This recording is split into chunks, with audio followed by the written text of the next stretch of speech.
That's not it. Not that one either. Grab that. Alright, man. You don't know what this is. Linky.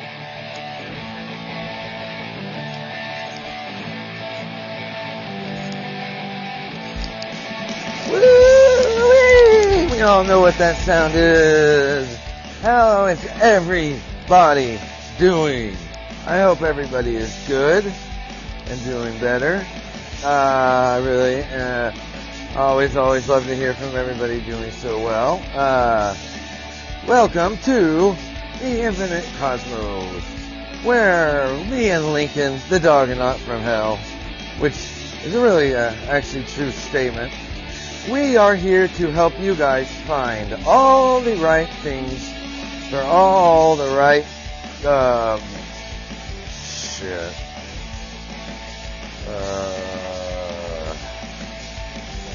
That's right.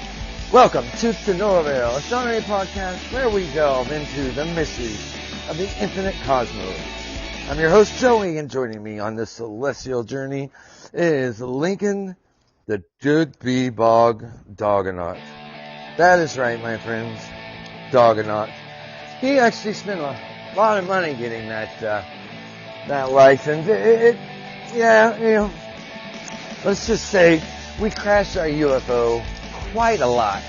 But because we're so smart, we back engineered all the UFO, and then now everything is fixed. What can I say?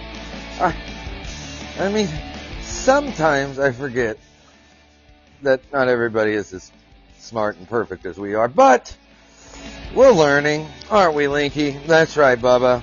That's right. You spread the word, Bubby. Yes, that's right. And together, we'll explore the wonders of the universe, uncovering fascinating science facts, while occasionally, not all the time, but occasionally, delving into intriguing conspiracy theories. But fear not, our focus remains grounded in the realm of scientific knowledge. So, buckle up and get ready to embark on an astronomical adventure like no other. Welcome to Know Avail, astronomy podcast, where dogs are smarter than humans. It's not really. I mean, you know, actually, there is a lot to say about that. But I'm not going to get into it right now. It gets a little deep, in depth. But today's amazing story. So, discovery changes understanding of water moon's history on the moon. That's right. Now, it's really funny. Now that the wait a minute, I don't want to say this wrong. Okay, India, the country. So they landed on they're the only country actually that has ever landed on the south pole of the moon, because it's been impossible to do, says people. Anyway, you know, and NASA never, you know, they're pretty honest with everything. So, you know, I mean, it's on the internet. It's got to be true, real. So, me and Lincoln sort of, we peered into one of the important NASA meetings that was going on. And so, it's really funny because now that another country found water on the moon, now NASA's like, oh yeah, we found water on the moon years ago. We just, like, shut up. I'm sorry. You know what? This podcast will never go anywhere, because if you're not on NASA's side, you really don't have much of a back. I mean, I don't know. I'm here for you guys. I don't know if they would let me. I don't know. I'm curious. I wonder if my story. I don't know. You know what? It's okay. So, but I'm going to tell you this. They did. Grace, what's up? Thank you for joining. I was just talking about how amazing NASA was. Well, I'm being like, actually very sarcastic. I just think it's funny now that India found water on the moon, which they did. It's not the same kind of water you would think about, though. It's like a H2. What is it? It's not water you can drink. However, you can get it, filter it, run it, and do all kinds, and use it for. You could use it for drinking water if you do all the, special things for not poisoned water. But really. And there's a lot of water. I mean, like they say, and I don't know I don't know whoever they is. I'm going to the accumulation that they might be NASA, which I don't, let me see a show of hands or pause in Lincoln's case. See, me and Lincoln, we stuck our heads into one of these important NASA business meetings, and now NASA says that they've known that there's been water on the moon forever. Although just, not a year ago, they talked about how desolate and useless the moon was, which is why they never wanted to go back. Of course, there's more to that, yep. Yep. Okay. Anyway, moving on with the story. Didn't mean to. So, discovery changes understanding of water's history on the moon. Me and Lincoln are getting our UFO fix. We're backlogging some stuff. Lincoln went to go and he took a damn selfie. He's going to take a selfie of himself in space again. He clipped the side of the house, so it's going to be out for a minute, but we're on it. We're getting it fixed. Yeah, and so we'll be able to prove to everybody that there really is water on the moon. So, that being said, everybody, go get your coffee, your Red Bulls, whatever it is that takes to wakes you up, and I will be right back. Don't go anywhere. This is going to be a great, great show, and might have a winner of t-shirts coming. The t-shirts. Have you guys seen the design for the new shirts? They're gonna be amazing. Grace, don't go anywhere. Anybody else? I will be right back. Go get everything you need to wake up, and I'll be here with a wonderful story. So don't go anywhere.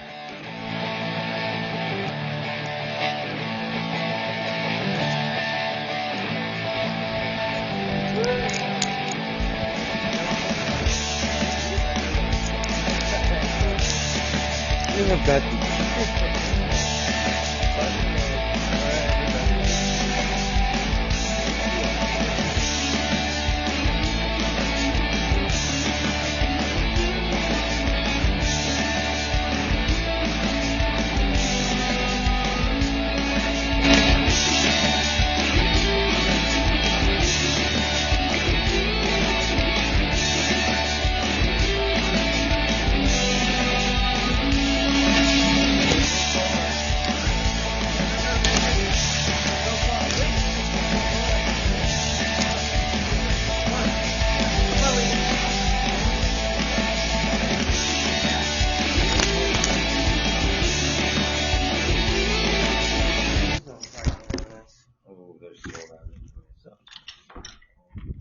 Lincoln.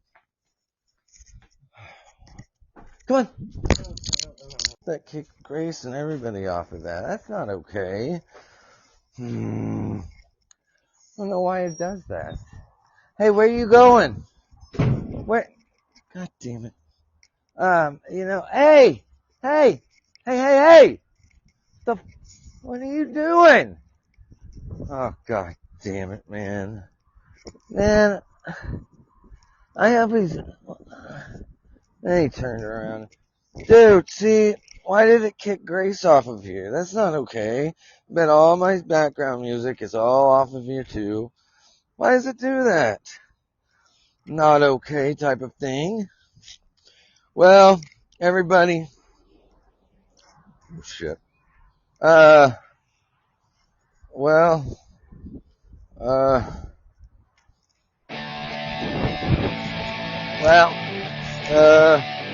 So we're running. Come on, Lincoln. Woo! You just wanted to run, didn't you, Lincoln? Yeah. What's up, stud muffin? Hey, wait. Hey, where you going? Lincoln, don't go that way. No. Come on, we gotta go inside. Man, for an astronaut or a juggernaut, he sure is. Duh. I'm just kidding. You're the smart Lincoln. You got I got the best daddy because I have the best schnauzer in the neighborhood. Lincoln, where you going? Let's go. Come on. Come on, schnauzer boy. Look what I got. Shit, the only way I can really keep it. Okay. I was waiting for some people to come up here. Why does that go off now? It's like I ruined it for everybody. Yeah. Oh, look at you, little one. Look at you, little one. Oh, well, just in case you guys missed it, welcome to the To No Avail Astronomy Podcast, where we delve into the mysteries of the infinite cosmos. I'm your host, Joey, and joining me on this celestial journey is my trusted and most badass doggonaut, Lincoln. The badass doggonaut. Said that twice, didn't I? I did. Yep. But together, that's right, we will explore the wonders. Let me just bring that down. Lincoln, come on. We'll explore the wonders of Lincoln. Come on, man. Those were the wonders of the universe, uncovering fascinating science facts, while occasionally delving into intriguing conspiracy theories. But fear not, our focus remains grounded in the realm of scientific knowledge, so buckle up and get ready to embark on an astronomical adventure like no other. Welcome to No Avail. Come on, Lincoln. Let's do that. Let's go. So, everybody, go get your coffee, Red Bulls, whatever it is that wakes you up, and I'll be right back. I'm not going anywhere because last time I did it, I turned my shit off, which was not okay. Just saying, it was not okay. So I'm gonna wait to see if anybody joins me on this fantastic journey. Why in the God's name does it keep doing that? The happiest part of my day. Alright, well, anyway, get on with the story, really. Yeah, want to? Okay. Well, I do. I don't know. It's, my technical difficulties are really not turning me, wait, that's not, hello? Can we, yeah, that's not the right one, but here we go. So, as I was saying, discovery changes the understanding of water's history on the moon. Now, of course, I don't know if all this is recorded or not, but now that another country has found water on the moon, NASA's known the whole time. You can't get anything by them.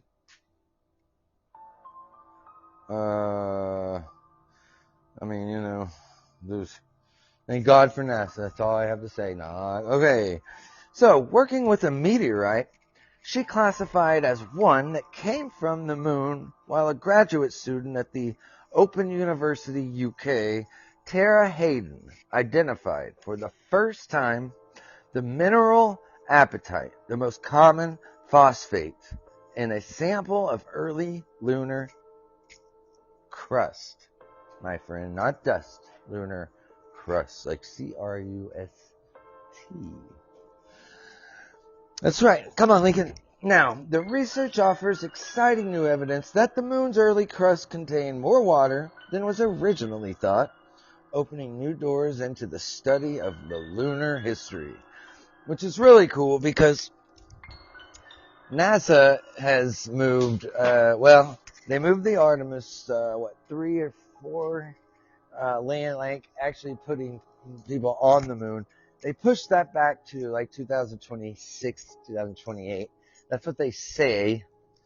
They probably are already landing up there and already mining for water before they, I got a pretty good feeling that NASA's, they're already, you know, they're saying that they pushed it all back, but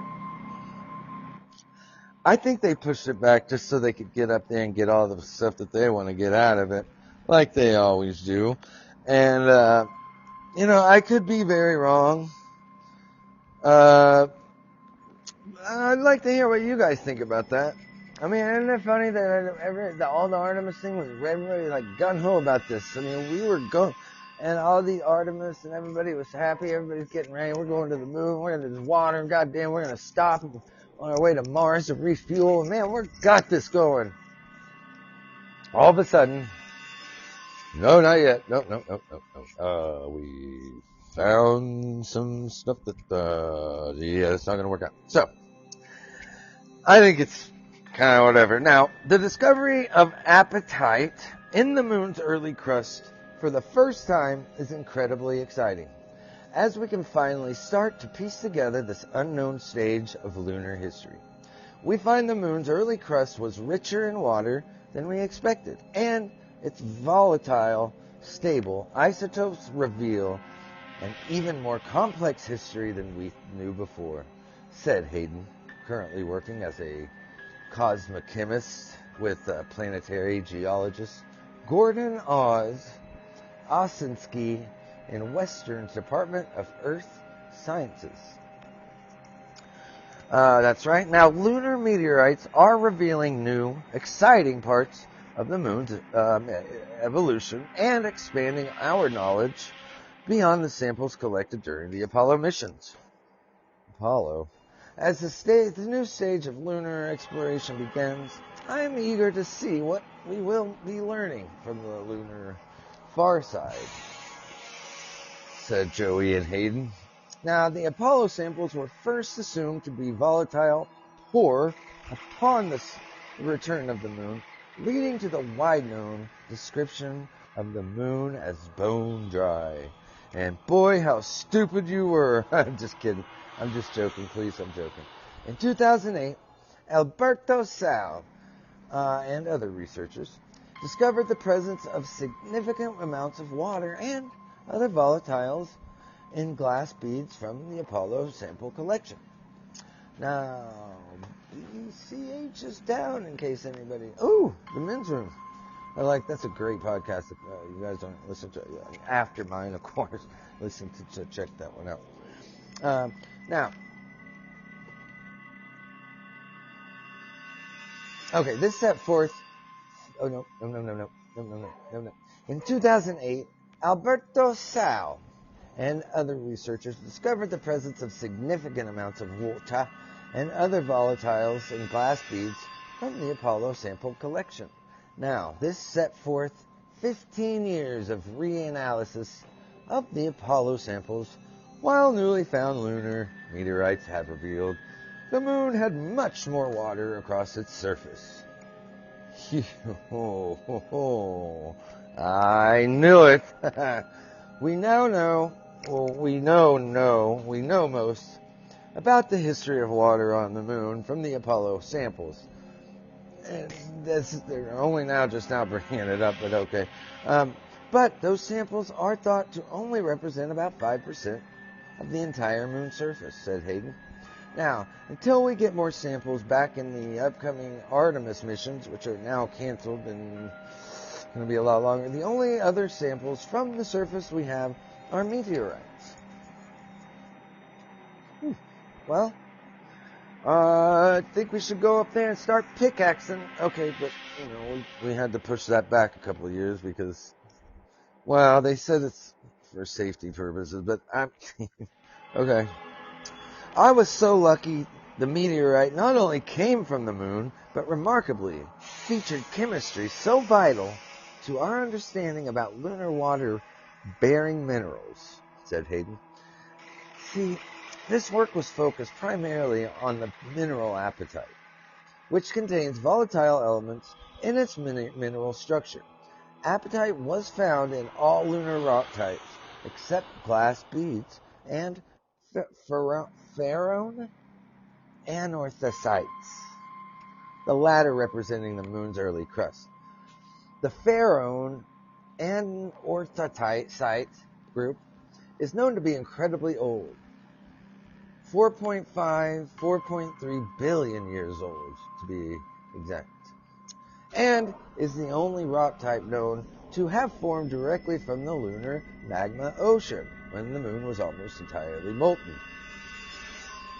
And that's pretty cool. So that was after it ran into Earth. Speedy moment. Run from who knows what planet? Maybe Mars. I don't know. The discovery of apatite in this rock type has allowed for the direct examination of this unknown stage in the lunar revolution for the first time. That's almost for the first time. You know what? It's a song I probably do not want to sing or have stuck in my head. So, unraveling the history of water in the earliest form, lunar crust approximately 4.5 billion years ago, is important for improving our understanding of the origin of water in the solar system. Now, ancient rock samples from the moon in the form of lunar meteorites provide an excellent opportunity for undertaking such investigations, said Mahisha Anand, professor of planetary science and exploration of the Open University and Hayden's former lead supervisor. That's true. Now, future Artemis missions. Hayden says the timing of the discovery is perfect, as the NASA Artemis missions are preparing for launch, and researchers, including her current supervisor, are developing programming and targets for the astronauts. Well, I hope that I'm not the one that's ruining their day when I tell them they're pushing the Artemis missions back. But, you know, you always hear, that's right, on the Infinite Cosmos, to No Avail Astronomy Podcast. That's right. You heard it first on here. I doubt. I don't think you really get video for the first year, but all the same. It has been long believed. It has been long believed the lunar surface has been dried out for thousands of, even millions of years. But maybe there might be more water available than we thought on the surface of the moon, and we just need to find a way to extract it, said Hayden. I know a way, but I have to tell him everything. I mean, I don't have to do everything. I brought the comb. If you've seen Stand By Me, you'll know what I'm talking about. Okay. Osinski is equally excited for the potential opportunities of the new discovery. I am too. Last year, Osinski was selected for the NASA geology team that is developing the surface science plan for the first crewed lunar landing mission in more than 50 years, which would be actually 50 years. 5D was a thing. I'd have to tell you about it. It's a long story. I'll tell you about it sometime. We are a large volume dealer, so we sell majority of gold. Oh, that was all the gold I was buying. Okay, anyway. Now, last year, Osinski was selected for the NASA geology team that is developing the surface science plan for the first crewed lunar landing missions in more than 50 years. We will join the colleagues in Mission and Control Science Backroom at NASA's Johnson Space Center in Houston, providing support throughout the Artemis 3 missions. That is pushed back 3 years. Now, Tara's discoveries are super exciting and will feed into our sampling strategy for the Artemis 3 mission that was pushed back, where we hope to identify and sample some of the earliest crust on the moon, said Osinski. Now, Osinski also serves as principal investigator and scientific lead on Canada's first lunar rover, which is being designed and built by Canadians Aerospace. Now, fascinating news, I must say. Now, why do you suppose we pushed back the Artemis 3 missions? I just wondering. Um, um, yeah, uh, I just, that, I just think it's not funny at all, but that they pushed it back. I think that they're just I think they're just trying to find all the water they can, because I don't know. Oh, George, what in the God's name? Just kidding. Those are all. So I mean, I find it. Yeah, I really wish that they wouldn't have pushed that back. Why are we going to the moon, they say, or they ask. With Artemis missions, NASA will land the first woman and first person of color on the moon, using innovative technologies to explore more of the lunar surface than ever before. We will collaborate with commercial and international partners and establish the first long-term presence on the moon. Then we will use what we learned on and around the moon to take the next giant leap, sending the first astronauts to Mars. That's right, folks. You heard it. We're sending them to Mars. Peter, what's up, man? Peter Paul Bernard. What's going on, brother? Thank you for joining. What do you think about this whole moon's extravaganza? Of course, they pushed the Artemis things back. I think the NASA's up there just trying to get all the water I'm just kidding.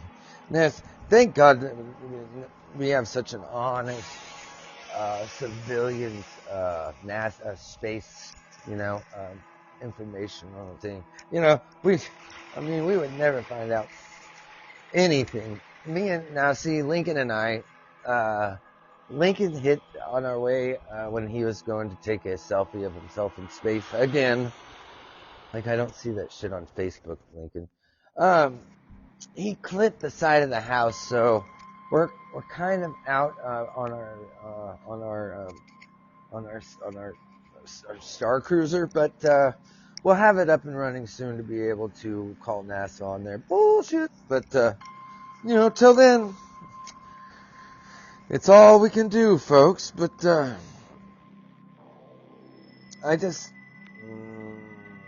think I want to hear the latest news that's independent, not running on course to burn up on Earth's atmosphere. So, doomed U.S. moon lander on collision course with Earth. Discovery of gargantuan ring structures challenges. Oh my God, my back is killing me, guys. Sorry, I know you guys don't hear this shit. So, there is a doomed U.S. moon lander on collision course with Earth. Has everyone heard about this? We do not believe Peregrination's re-entry poses safety risks, the company says. Sign up for our free Indie Tech newsletter. Yep. Okay, a U.S. spacecraft involved in the first American attempt to land on the moon in more than 50 years is headed back down to Earth, its maker said. The private mission to Pittsburgh-based space company Astrobotic, dubbed Peregrine Mission 1, set off from Earth last Monday and was scheduled to land on the lunar surface on February. But a fuel leak sealed its fate. And about 30 hours after launch, the community admitted the spacecraft had no chance of achieving a soft landing on the moon. In its latest update on the spacecraft, the firm said it was on a path toward the Earth and that it would likely burn up on re-entry. Well, doesn't sound, right on, I guess. Burn them up. They say that there's so much space trash that we're not going to be able to leave the planet Earth without clipping some kind of satellite or anything else. I know Earth is big and all, and satellites are small and stuff, But man, we got a bunch of them. They're no matter what, at any time, there are always what is like 8 satellites above your head. No matter where you are on Earth, where you're going, where you've been, and where you're headed. Always like 8 satellites above your head at all times. And I don't think that it's going to lessen in the time of any of that. So, our latest assessment now shows the spacecraft is on a path towards Earth where it will likely burn up in the Earth's atmosphere. And Astrobotic posted on X without sharing much information on when the re-entry is exactly to happen. Figures. We have been I cannot talk today. That's about every day, so nothing new there. We've been evaluating how best to safely end the spacecraft's mission to protect satellites in Earth's orbit, as well as ensure we do not create debris in cislunar space, the company said in a blog post on Monday. Well, the Peregrine spacecraft, the first ever private U.S. moon lander mission, has been in space for over 6 days and continues to leak propellant, according to Astrobotic, which said its teams were working tirelessly to stabilize the vehicle.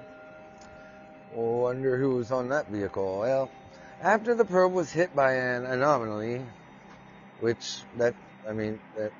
we were just talking about, space trash, which caused the fuel leak, the company's engineers oriented the spacecraft towards the sun so that its solar panel could absorb sunlight and charge its battery. Thank God for that. NASA delays Artemis 3 moon landing to 2026 amid tech hurdles. The spacecraft, now about 376,600 kilometers, 234,000 miles away, will soon re-enter Earth's atmosphere, and the company said, adding that it's working with NASA and the U.S. government to evaluate the vehicle's controlled re-entry path.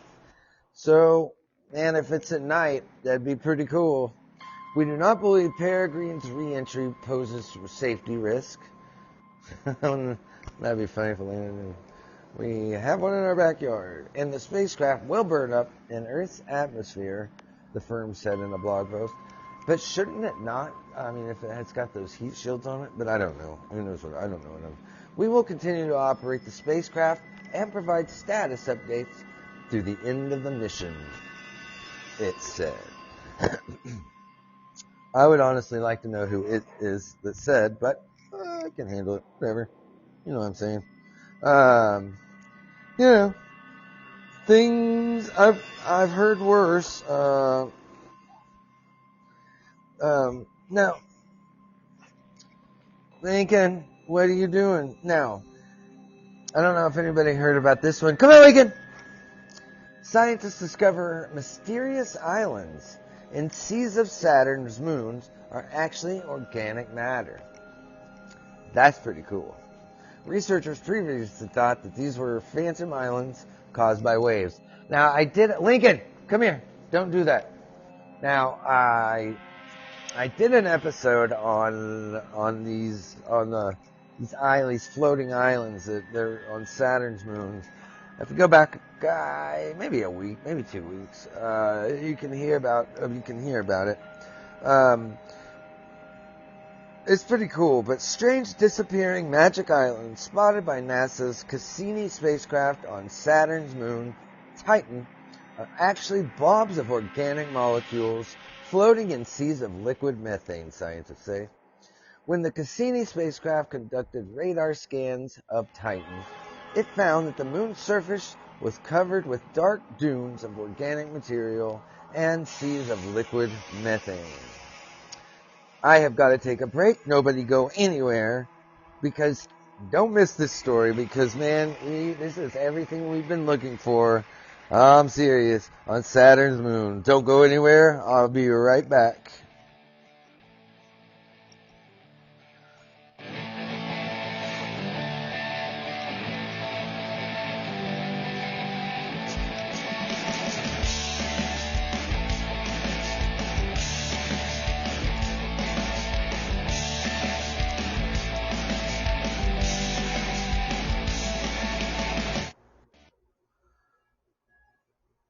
Get more money in the bank with QuickBooks Money. Nice. It's a business bank Of account that's free to course, open with no monthly fees or minimum balances. Don't worry about getting overwhelmed with bank fees any longer. Download the app today. Not the long one. Just keep something going, you know what I mean?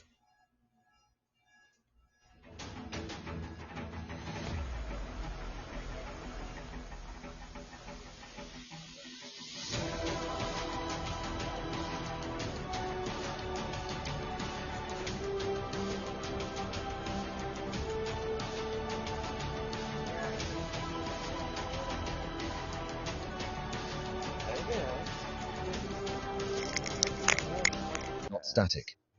A concept later confirmed by the discovery of an expanding universe.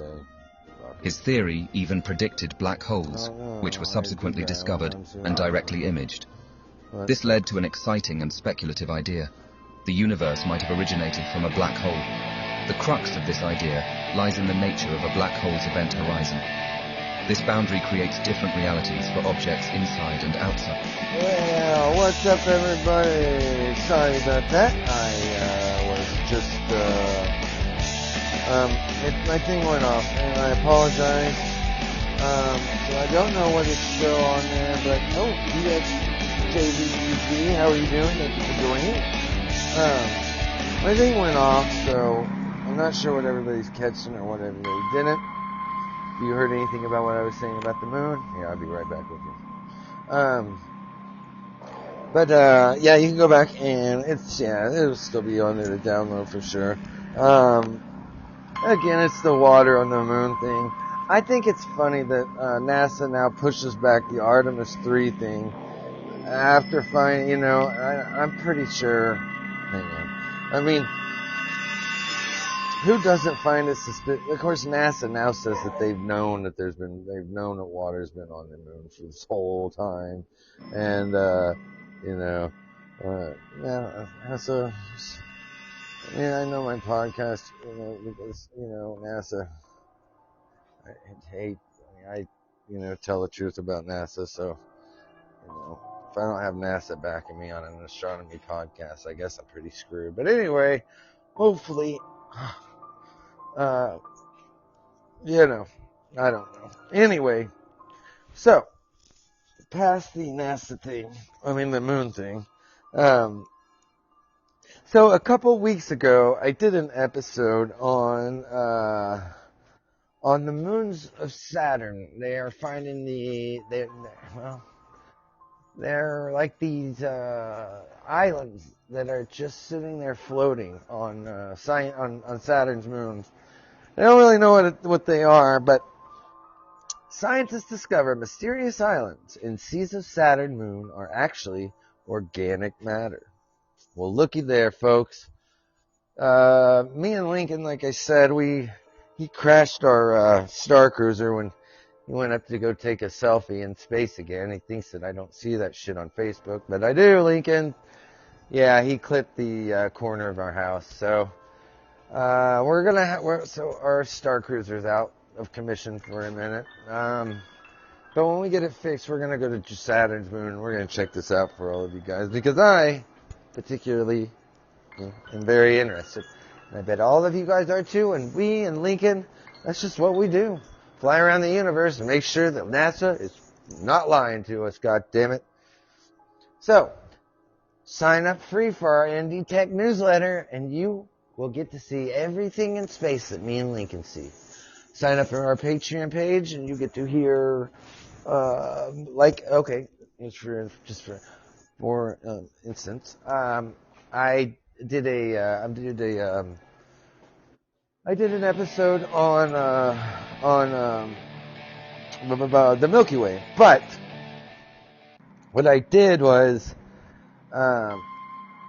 I did like half of it, and that's what I'm going to keep on. But then if you're a Patreon, then you can get the full episode, or just on the fan base page. So check out, definitely check out my Patreon page and my fan base page. Also, yes, and I got my design for my shirts. I've got two different ones. Those are going to be coming out. I cannot wait. I'm excited as hell about those. Lincoln. Oh, I've got dog ones too, just in case. Yeah, Lincoln. He's like, man, you gotta have one too, dog. We got it, Linky. So that's gonna be really cool. So don't miss those. Yeah, and like I said, Lincoln, man, he crashed the Star Cruiser when he tried to go up into space and take a selfie of himself. You know, I tell him all the time, dude. I see that shit on Facebook when you're posting your selfies of. Did anybody? I'll show you the last one that he did. Here's the one that he posted of himself last time. He goes up to space in our Star Cruiser that we had to back, whatever, from these aliens that came and saw us one day. And then he goes up to space, and he took a selfie of himself, and that's it. That is Lincoln. He took a selfie in space. You know, like, I'm not going to see these. Anyway, last week, he went up to take another one, and he clipped the side of our house. So our Star Cruiser is out, but fear not. We're working on it. We're going to have it fixed. Lincoln, what do you have to say about yourself? He says, oh, nothing. Nothing at all.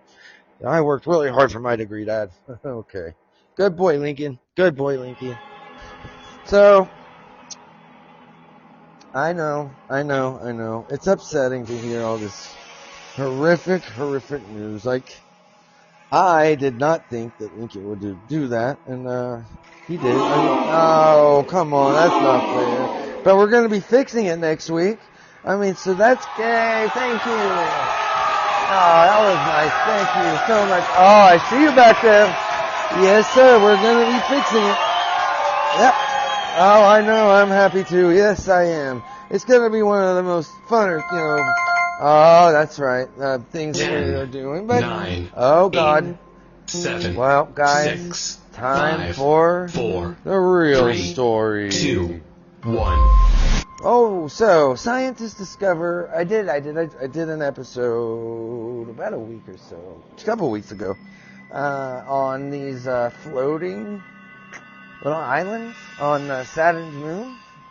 Anyway, so strange disappearing magic islands spotted by NASA's Cassini spacecraft on Saturn's moon.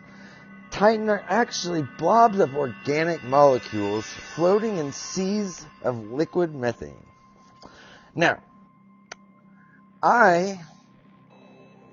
honestly, that's one thing me and Lincoln never did. We never did go swimming in the methane pools, but I can't imagine it would be very fun. But when Cassini's spacecraft conducted radar scans of Titan, it found that the moon's surface was covered with these dark dunes of organic material and in the seas of liquid methane. Now, the NASA probe also found strange shifting bright spots on the sea's surface, but lasting only a few hours to several weeks or more.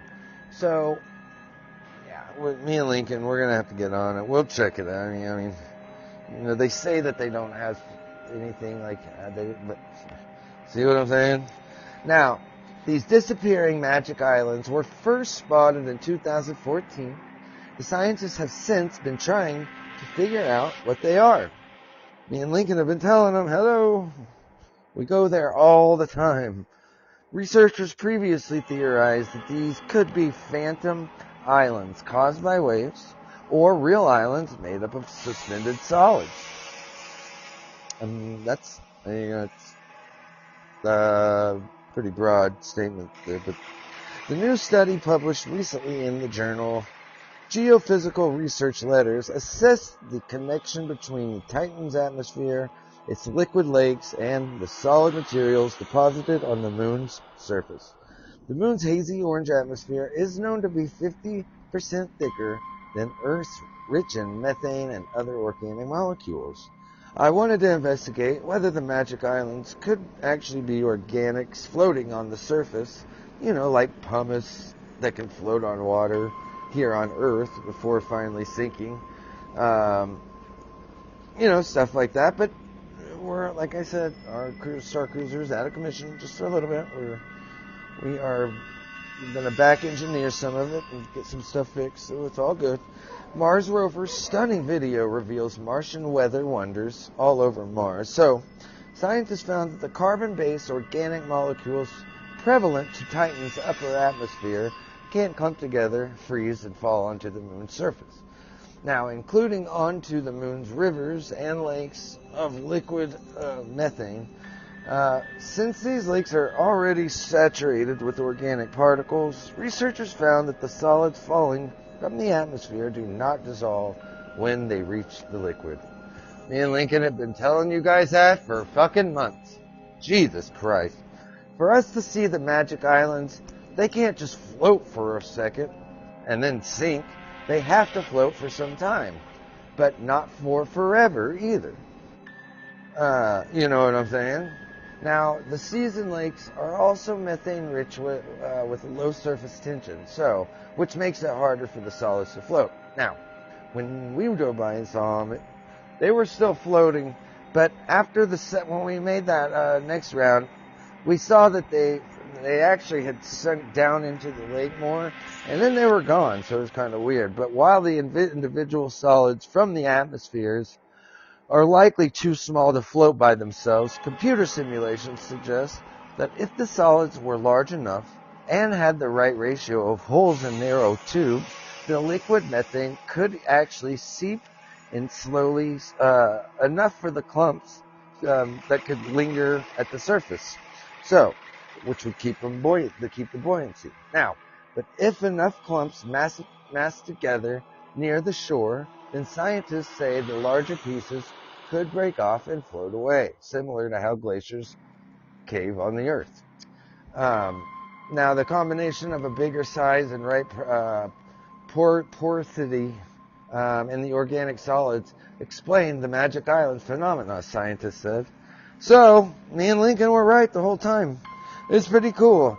But yeah, man, if you go back, I did an episode on that. If you're not sure what I was talking about, it's pretty cool, man. These floating little islands that are just on Saturn's moons. I swear to God, there's got to be. I bet you that's going to be where we find. That's probably where it's going to be where we find life is on those moons. You know what I'm saying? I know.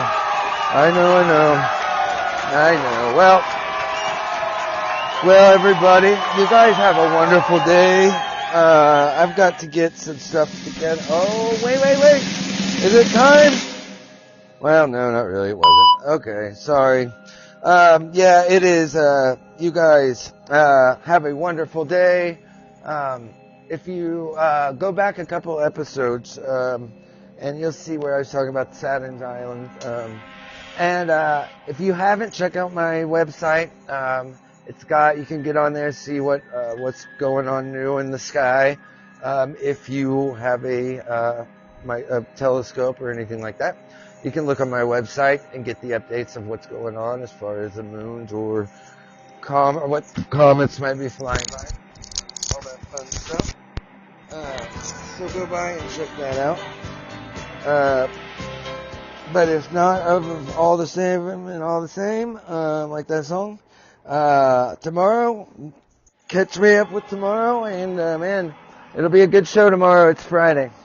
Everybody, have a wonderful day, and thank you so much for the support. You guys are all awesome, and as always, to no avail, astronomy always kicks that ass. You guys have a wonderful day. Lincoln, say bye.